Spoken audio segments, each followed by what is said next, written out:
Baik, alasan dia beri. Kena berdalil supaya tidak jadi orang mukallid. Itu istilah. Istilah mukallid macam mana? Kita Islam hanya berdasarkan ikutan. Mau apa kita Islam, kita Islam. Itu alasan dia. Iaitu kata dia, mukallid ni orang yang kukuh i'tikadnya dengan mengikut perkataan orang lain. Dia memang yakin Islam tu betul. Memang dia dapat faham Islam ni betul. Tuhan sebenar Allah, Nabi yang mesti diakui dan diiktiraf dan diikuti adalah Nabi Muhammad SAW. Orang yang memang yakin macam tu tapi tak ada dalil, itulah dipanggil mukallid. Jadi tujuan berdalil ni supaya jangan jadi orang taklid saja. Jadi taklid pun dengan makna macam mana? Orang yang dia ada pengetahuan dan iman dia kukuh, cuma tak ada dalil. Baik. Jadi belajar dalil ni supaya nak upgrade orang yang ada pengetahuan dan dia iman dia kukuh tapi tak ada dalil. Hak tu yang wajib cari dalil. Orang Islam kita lah ni, dia bukan orang yang ada pengetahuan dan ada akidah yang kukuh nak cari dalil. Orang Islam kita rata-ratanya tak ada apa-apa pengetahuan Islam. Jadi kaedah kita kalau ikut orang Islam kita, dia bukan berdalil lah. Kena ajar Islam balik daripada awal. Marilah masjid, marilah surau, dengar ku Islam. Awal balik, istilahnya masuk sekolah tadika balik. Pasal kita bicara dalil ni untuk orang yang dah ada pengetahuan, lepas tu iman dia kukuh, dalil. Yang kita, masalah kita apa? Tak ada apa-apa pengetahuan Islam. Nak bagi dalil apa? Dan memang macam mana pun nak sebut gini, tak dapat tidak untuk berhujah supaya dia boleh pergi cari informasi, maklumat, pergi belajar dan sampai berdalil. Mesti kita boleh berdalil kat dia supaya dia pergi cari ilmu dan belajar dalam bab-bab ketuhanan dan bab Rasul. Barulah dia boleh cari, dan baru dengan tu nanti dia cari ilmu, dan dengan tu baru dia berdalil. Jadi kalau kita faham tu, kata-kata orang Islam kita ni macam mana? Jauh lagi lah nak balik pada Islam yang sebenar. Satu kata-kata je ramai yang dah menyimpang. Baik. Jadi orang yang taklid ni asal dia bagi takrif, dia ni orang yang kukuh i'tikad dengan mengikut perkataan orang lain, padahal ia sendiri tidak mengetahui akan dalil i'tikad itu. Jadi untuk nama sekurang-kurang mukallid ni apa? Dia ada pengetahuan, dia memang yakin Allah Tuhan sebenar, mesti ikut Nabi Muhammad. Tapi kalau tanya apa alasan? Kalau kata kau jadi Kristian, sesat. Aku bagi 4 juta. 4 juta pun tak nak. Aku nak mesti Islam. Tuhan aku mesti Allah. Dari sisi sah iman. Sah iman. Ni sebuah pengetahuan, memang dah tanya. Apa bukti Islam ni betul? Betul lah. Aku kata betul lah. Tok nenek moyang aku lama dah Islam. Islam mesti betulnya. Memang aku tahu Islam mesti betul. Yang lain semua tak betul. Islam je agama betul. Okey, cantik akidah. Buktikan Islam ni betul. Aku tak tahu lah. Tapi aku nak masuk Kristian. Tak ada. Kau bagilah aku satu dunia kali pun. Aku tak masuk Kristian. Orang macam ni nama dia taklid. Macam ni baru taklid tau. Sepatutnya yang orang yang istilahnya ma'rifah macam ni, dia bukan saja sekukuh itu, tapi semuanya berhujah dan beralasan. Bayang tuan, kita nak dapat macam mana tu?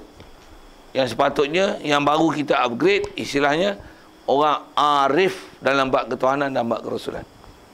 Kalau macam saya sebut tadi tu, dia kata memang aku tak masuk Kristian, bagilah satu dunia pun emas perak, aku takkan tukar agama aku daripada Kristian, daripada Islam pada Kristian, pasal aku tahu Islam adalah agama yang benar. Kalau semak kata-kata orang kita kan, berapa orang boleh cakap itu? Orang kita jangan kata cakap itu, duit tak ada je, balas habis kerap kan. Walaupun murah-murah lagi Pasal apa? Janji boleh duit. Tak ada fikir masalah syurga neraka, nak ikut Nabi Muhammad, Tuhan dia Allah, janji boleh survive, boleh hidup, ada makan minum. Tambah pula dah dapat ganja dadah, dapat menatang tu, seolah-olah itulah Tuhan dia. Banyak nak repair syarikat. Jadi malam ni kita banyak sentuh tentang tu. Tentang kita mengetahui dalil. Alasan mudah dia beri supaya jangan jadi taklid. Dan saya sebut tadi, contoh saya sebut, taklid tu maksudnya sangat kukuh itikad dia dengan Islam, Allah Ta'ala dan Rasul. Tapi bila tanya tentang maklumat, khususnya nak berdalil, dia tidak boleh memberi sebarang dalil. Tapi dia yakin bahawasanya memang Islam agama sebenar. Allah mesti kita, Tuhan kita Allah mesti ikut Nabi Muhammad SAW. Walaupun dia pun tak ikut Nabi Muhammad. Tapi akidah dia dari segi dia takkan tukar agama, dan teguhnya pada Allah Ta'ala dan Rasul tentang bahawasanya mereka benar, sangat kuat. Orang ni lah dipanggil muqallid. Kalau tak ada tahap tu macam mana? Itu yang saya sebut tadi. Kita risau kata-kata orang Islam kita macam tu. Alhamdulillah. Baik. Jadi ni sebab apa kita baca tu, tentu dulu. Ada soal? Boleh? Asal sebut tentang ahli patrah apa tadi, tentang dalil, tentang kat kita jangan tak tahu pengetahuan yang ada. Kalau kita dah faham memang agama kita Islam, Tuhan kita mesti Allah, mesti ikut Nabi Muhammad, dah satu hal. Lepas tu nak upgrade kan kita punya tahap tu sampai kita yakin Allah Ta'ala seyakin-yakinnya, yakin ke Rasulullah, yakin seyakin-yakinnya. Yakin pun macam mana? Macam disebut senarai ini, apa yang wajib ke Allah Ta'ala mesti diiktikad, yang ada silap. Apa yang mustahil taklah dibersihkan. Apa yang harus adalah harus ke Allah Ta'ala. Begitu juga ke Rasul. Apa yang wajib, mustahil dan harusnya, dengan maklumat beserta dalil. Yang tu yang kalau ikut seluruh kitab kita baca ni, masa kita baca kitab kita adalah kandungan sampai ke akhir kitab, yang semua tu nanti dirumus dengan La ilaha illallah Muhammadur Rasulullah. Kalau nisbah orang kafir, dia masuk Islam. Nisbah orang kafir, dia masuk Islam. Nisbah kita orang Islam, barulah namanya orang Islam yang makrifah. Satu sebut sekali lagi. Orang kafir, dia boleh mengucap kalimah syahadah. Tapi tanya dia, apa itu? Tak tahulah, kita selalu dengar itu masjid ada bunyi juga. Kita pun sebut itu macam lah. Apa itu? Allah akbar, asyhadu an la ilaha illallah, asyhadu anna muhammadar rasulullah. Katalah sebut itu. Apa itu? Saya pun boleh sebut juga. Nyanyi pun saya suka, itu lagu Raihan. Saya dengar dengan sejuk hati juga. Apa itu? Saya pun tak tahulah, saya sebut juga. Asyhadu an la ilaha illallah, asyhadu anna muhammadar rasulullah. Bunyi India sikit lah kan. Apa itu? Mana saya tahu. Apa itu? You tahu kan tiada Tuhan selain Allah? Apa itu? Tengok tu sebab tu tak tahulah, kita nyanyi juga. Kalau orang Islam kita pun label dia macam tu kan? Tak sama kan? Itu yang macam mana nak sah dia mengucap kalimah syahadah itu, dengan sebab tu baru jadi masuk Islam. Walaupun dia boleh mengucap kalimah syahadah. Ya? Dan dia sanggup masuk Islam. Dia sanggup berkorban untuk Islam. Untuk dia masuk Islam. Mak bapak dia marah ke, kena bunuh ke, buang kerja ke, dia masuk Islam. Syarat dia apa? Mesti dia yakin dan tak dapat tidak. Untuk yakin macam mana? Ada akidah, yakin, dan mesti selalunya berdalil. Barulah dia mengucap kalimah syahadah, sah Islam dia. Sama tuan-tuan, label orang Islam kita untuk dia jadi, cuma bukan untuk masuk Islam, untuk jadi tak taklid, yang jadi makrifah. Baru makrifah namanya. Maksudnya dia mengucap kalimah syahadah dalam keadaan dia ada pengetahuan dan dia yakin bahawasanya Islam, Tuhan Allah ada Tuhan sebenar, Nabi yang benar adalah Nabi Muhammad. Dia mengucap kalimah syahadah tu, dia sanggup menanggung apa saja kesusahan. Macam mana orang kafir tadi, dia tak tahu, dia asalnya tak tahu, dia belajar, dia faham dengan Islam, dia yakin agama sebenar, dia sanggup mengucap kalimah syahadah. Dengan itu dia hidup bersusah payah untuk menegakkan Islam dalam hidup dia. Macam mana dia syahadah dengan dia mengaku, dan begitu juga orang Islam pun dia bersyahadah, dia mengaku punya tu. Label dia, tahap dia, saya tunjukkan satu perbandingan yang sama. Yang saya sebut tadi contoh, orang kafir kalau dia faham dengan pengetahuan dan dalil, dia bersyahadah baru sah Islam. Kalau orang Islam kita dengan pengetahuan dan berdalil, baru sah nama makrifah. Kalau tak ada dalil, Tapi dia yakin masih nama taklid. Cuma bukan kafir. Kalau yakin dan teguh. Kalau tak tahu apa-apa, bahkan pelekeh pelok, bahkan ada ayat-ayat yang salah pernyataan terhadap Allah, Rasul ataupun umumnya ajaran Nabi SAW. Macam mana? Murtad. Ayat dia murtad. Na'udzubillah. Kalau nisbah orang kafir ni, dia kafir lah. Kalau orang Islam, dia tak Islam kafir. Dia Islam murtad. Maksud apa? Dia dah Islam dengan mak bapak, tapi di atas dangkalnya pengetahuan dia tentang Islam, bahkan telah diracuni macam-macam pahaman dan ideologi yang bercanggah dengan Islam, menyebabkan ada benda yang disanggah, ditolak, dinafi, ditidakkan ajaran Nabi SAW. Yang walaupun Islam pada kecil, tapi andai kata kalau disebut kafir, dia martabat kafir tu, nama kat dia murtad. Alhamdulillah.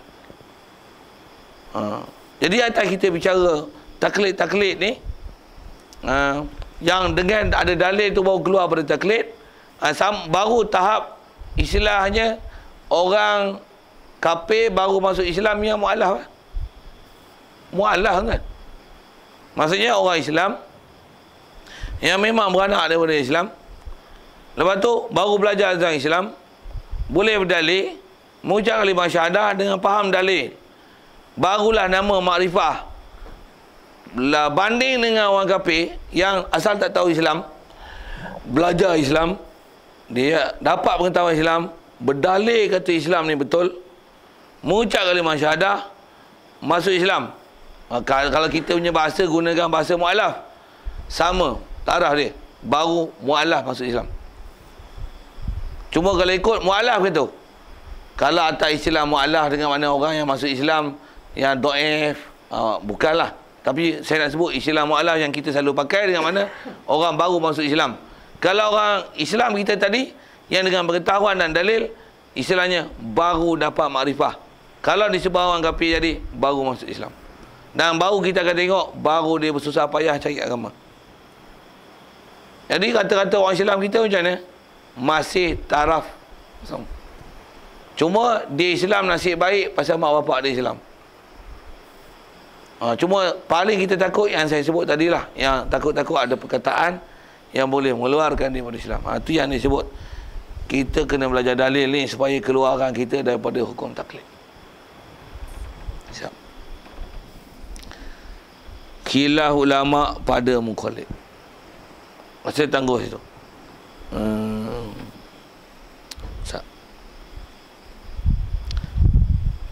Masa baca sikit tu pasal dia ada berkaitan dengan dosa tu.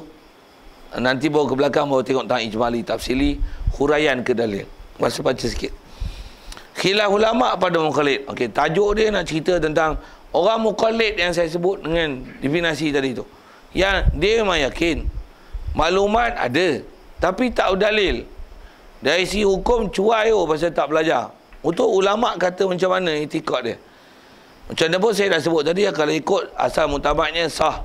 Macam mana pun tengok apa dalam kitab.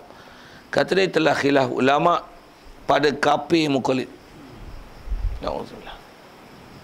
Ada ulama kata orang taklid masih kafir dan tidak kufurnya. Jadi ada khilaf tentang kata jadi kafir tak kafir.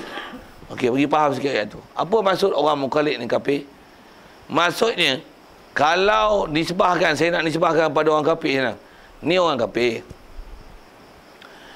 Allahumma salli ala sayyidina. Dia nak masuk Islam. Dia pun belajar dengan Islam. Dia belajar pun Tuhan kita Allah, Nabi kita Muhammad, nanti ada hisab apa. Dia ambil maklumat je. Lepas tu dia tak pernah belajar dalil bukti bahawa Islam ni agama benar. Tapi dia kata kita boleh rasamnya mesti Islam betul punya. Apa pasal? Kita pun tak tahu apa pasal, tapi hati banyak suka dengan Islam. Dia hanya suka. Apa alasan? Kita tak ada pandai punya fikir-fikir. Dia tak ada belajar ujar, tapi masuk Islam. Dia pun masuk Islam. Asyhadu an la ilaha illallah, asyhadu anna Rasulullah. Memang dia yakin. Macam mana pun nak sebut tadi, kalau dengan tak ada dalil tu, Nisbah orang kafir tu, atas kita bicara mukallid ni, ulama ada khilaf mengatakan masuk Islam tak masuk Islamnya dia.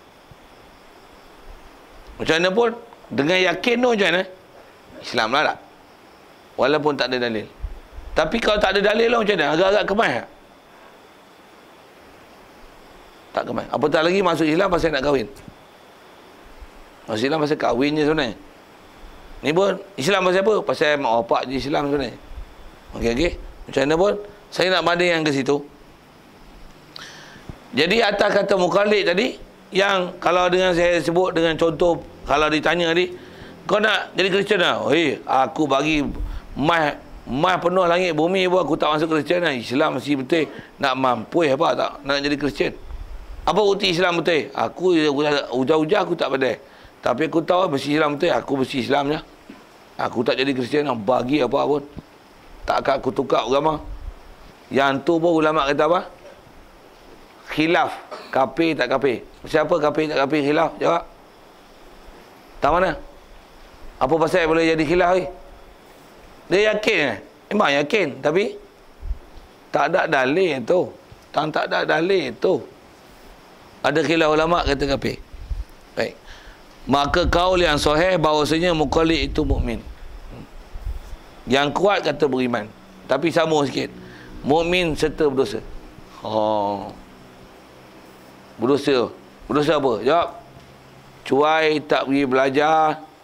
Dalil. Yang masalah cuai berdosa tu tak mana? Dalil tak dipelajari. Tentu fokuskan ke dalil. Jadi kalau atas kita sebut banding yang kafir ni, dia masuk Islam pasal apa? Pasal nak kahwin. Macam mana pun, dia kahwin pun pasal apa? Kalau kahwin dengan semata-mata kahwin memang tak sah Islam. Tapi dia kahwin pasal apa? Pasal kita tengok cara Islam kahwin banyak bagus. Memang kita rasa Tuhan Islam, Tuhan Allah ni mesti betul punya. Nabi Muhammad mesti betul punya. Tengok cara Islam pun tengok senang saja. Ini mesti betul punya, yang lain mesti tak ada betul punya. Apa bukti? Kita tak ada bukti yang, tapi kita boleh rasa itu betul punya. Katalah itu, mengucap kalimah syahadah, qaul mu'tamad yang sahih, macam mana? Sah Islam. Sah Islam. Tapi macam mana? Cuma dekat dia baru masuk Islam. Pergi cari ilmu. Supaya bukan dengan bukan rasa betul-betul. Memang ada ilmu bahawa saya betul. Okey. Macam mana pun, di atas kata dia betul, rasa betul, rasa betul. Tengok rasa tak betul tadi, nanti boleh ada. Tengok Islam semua jahat-jahat. Orang Hindu pun ada juga baik, kadang-kadang lagi baik pada orang Islam. Alamak, silap lah sudah masuk Islam. Jadi macam tu pula. Cuma orang kafir dia ada macam tu. Orang Islam, dia taklah kata silap lah aku jadi Islam. Dia tak kata itu. Tapi dia kata apa? Allah nak kena sembahyang pula. Patut orat lagi. Yang ni dah haram pula dah. Allah, syok main judi tu. Tapi dah kata haram, nak kata macam mana? Langgar lah. Minum arak pun. Dah lama minum. Sedap Saya nak menunjukkan satu perbandingan. Banding beza. Cuma dia, selagi kalau kata dia iktiraf benda itu haram, masih Islam. Macam tu yang kita dah belajar dulu awal-awal kitab. Dia memang kasih membenarkan ajaran Nabi. Disebab tak taat-taat. Tapi kalau dia buat salah pun, dia kata, yang ni aku memang berdosa lah, salah lah. Memang tiada khilaf ulama tentang Islamnya dia, tentang imannya dia. Yang tu pendapat yang mutamad. Macam mana pun, di atas tak ada dalil, masih ada ulama mempertikaikan iman dia. Mainnya. Kita kalau mengaji kita tambah, kita tengok ulama halus satu-satu. Baru kita akan kenal diri kita. Takut kita ada benda yang kita cuai sangat dalam bab-bab belajar ni. Baik, kalau kita tengok di atas faktor berdosa tu, jadi di atas orang mukallid dia memang beriman tapi berdosa. Berdosa sebab apa? Sebab ia tak belajar dan tak fikir bicara. Dan tak fikir bicara. Jadi tak pernah guna akal untuk pergi belajar dan fahamkan, ataupun dengan bahasa lain, tak pernah guna akal fikiran nak pergi belajar untuk menghargai dan menilai, dan apa lagi bahasanya, memelihara benda bernilai yang ada pada dia tentang iman dan Islam itu dengan sepeliharanya dengan dalil. Bahkan diabaikan dari seluruh dalil sehingga boleh jadi dia akan terabai daripada memeliharanya. Yang tu kot bahasanya. Baik, jadi hukum dosa ni pun ada kait sikit. Bila? Kalau ia berakal dan selamat pendengaran. Maksudnya dia memang orang waras, orang boleh berfikir. Kalau sebut dengan fakta ilmu, dia memang boleh pergi belajar. Tapi tak boleh pergi belajar. Barulah dapat hukum tu. Apa dia? Iman sah, iman mukallid sah, tapi berdosa. Tapi berdosa. Berdosa apa? Dia boleh belajar, tapi tak pergi belajar. Okay. Baik, selesai tu. Jadi, kalau kita faham tu, kaedah kita nak cermat macam mana? Keluarkan diri kita daripada khilaf ulama' yang ada ulama' masih mengkafir yang kita di atas tak ada dalil yang kita dalam bab ketuhanan dan dalam bab Rasul. Tu ayat yang supaya kita jadi warak. Apa dia? Pulunlah mengaji. Dan mengaji itu bukan sahaja mendengar, tapi mengutip satu-satu fakta ilmu tu. Macam saya sebut tadi. Apa makna dalil? Dalil memahamkan satu perkara yang daripada satu perkara ke satu perkara. Perkara apa? Perkara apa? Memahamkan perkara ghaib daripada satu perkara yang maujud, yang ada. Memahamkan benda yang nampak. Memahamkan benda yang tak nampak daripada benda yang tak nampak.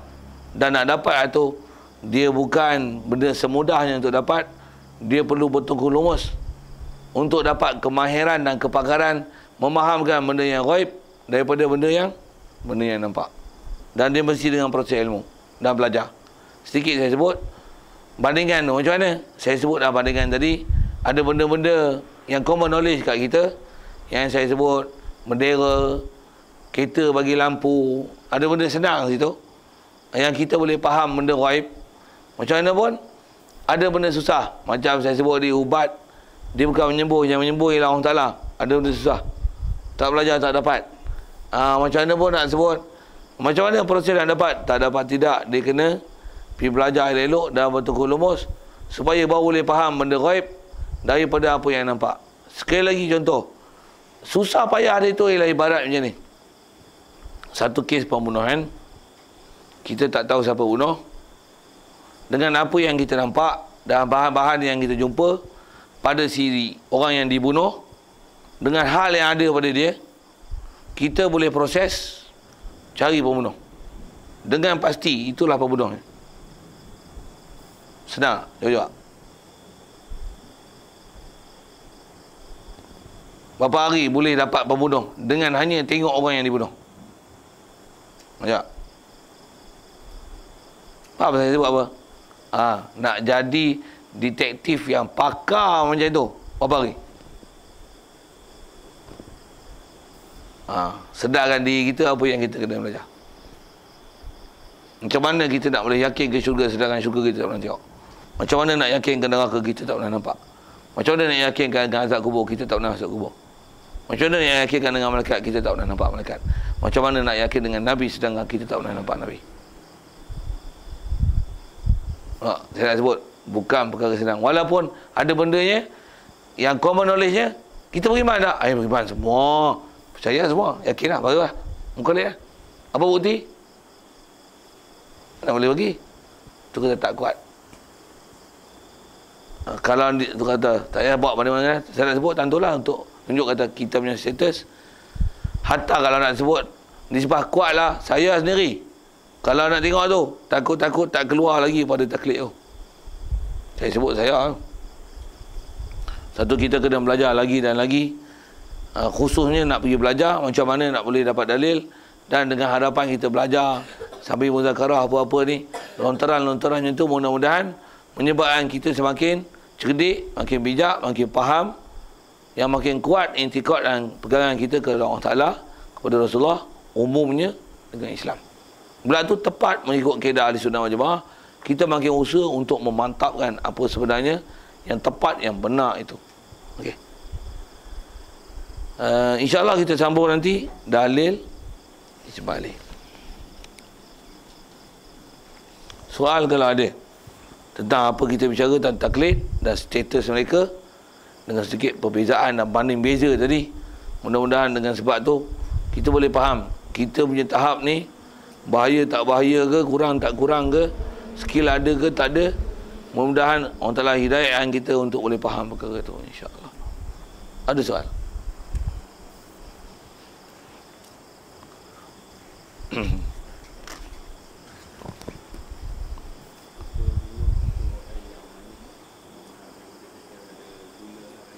Ya.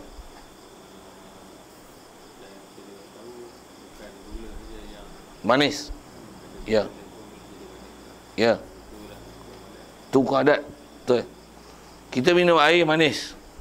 Adakah pemanis tu gula? Adatnya gula. Tapi kita tengok stevia. Kita tengok madu. Kita tengok gula siam. Kita tengok bahan kimia. Boleh jadi. Yang tu hukum adat. Jadi hukum adat tak memada.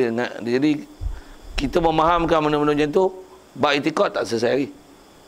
Nombor satu, kita apa? Kalau atas fokus asal situlah. Itu nama dia hukum adat. Macam mana pun kena ada kebijaksanaan begitu, dan kebijaksanaan macam itulah untuk tackle boleh faham dalam bab ketuhanan yang ghaib. Pasal kita tak nampak apa pemanis yang dia buh, tapi kita boleh tahu. Macam mana kalau itu kalau dah sebut gula tu manis yang sebut gini, kita makan nasi lemak. Kalau ada nasi lemak lagi lah. Itu ada sambal.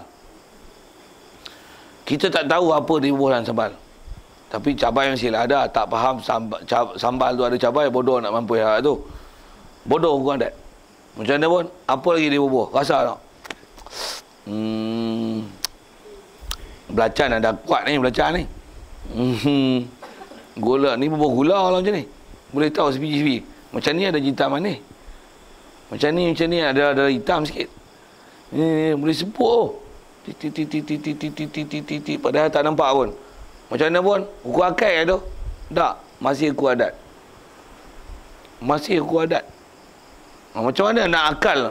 Saya kata adat pasal boleh jadi menyalahi daripada apa yang boleh dikenal, walaupun dia ada kepakaran. Yang dipanggil hukum adat pasal apa? Boleh jadi tak betul. Macam sebut manis ni gula ni, bukan gula, stevia. Boleh jadi silap lagi. Kalau hukum akal dia lah benda yang tak silap, yang tu yang kita nak belajar. Yang tu yang kita belajar, dan yang tu lah yang kita akidahan. Kalau agak tak faham apa benda tu, yang tu lah. Macam mana pun saya nak sebut tadi, ialah kalau makan sambal tadi, kita boleh baca satu-satu. Kalau tak kenal langsung, maksudnya tawar langsung lah bab hukum adat. Maksudnya hukum adat pun tak cakap, dia tahu makan. Oh, sedap. Tu tak fikir langsung. Tambah pula sikit fikir ni. Berapa harga tu? RM1.50. Tu dia. Ngena harga mahal sangat. Dia tak sedar punya minyak naik. Oh, tu pun satu hal kat. Tu sambil-sambil. Nak kata apa? Ni. Tak pakai. Minyak memang naik dah Kupang. Mai trailer. Ya.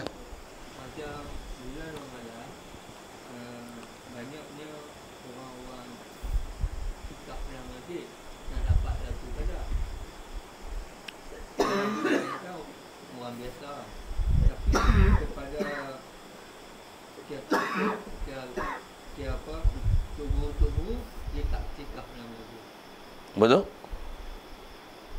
Sebab dia. Oh, orang awam duduk iktikaf. Tok guru tak iktikaf. Yang tu tanya tu kenapa tu? Tanya kenapa tu? Tak? Tanya mana? Sedangkan dapat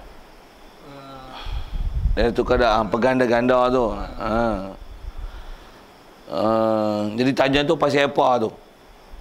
Soalannya tu kan. Situ yang soal tu kan. Maksudnya kenapa ustaz-ustaz tutup guru tak main iktikaf pun, orang awam duk main iktikaf. Soal itu lah. Sedangkan pahala berganda-ganda kan. Kalau atas soal macam tu mudah-mudah jawab gini lah. Dah dia tak main. Tak seperti bila tok guru dia tak payah main. Tak ada. Tak macam tu.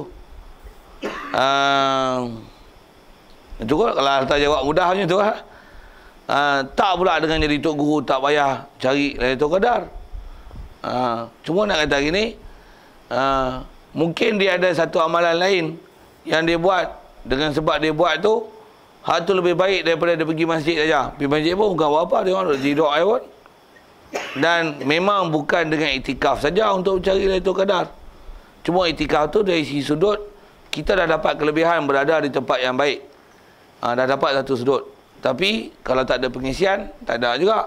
Mungkin dia tak pergi. Dan sebut tanggung kenapa dia tak pergi tu. Mungkin dia tak pergi pasal dengan dia tak pergi ke masjid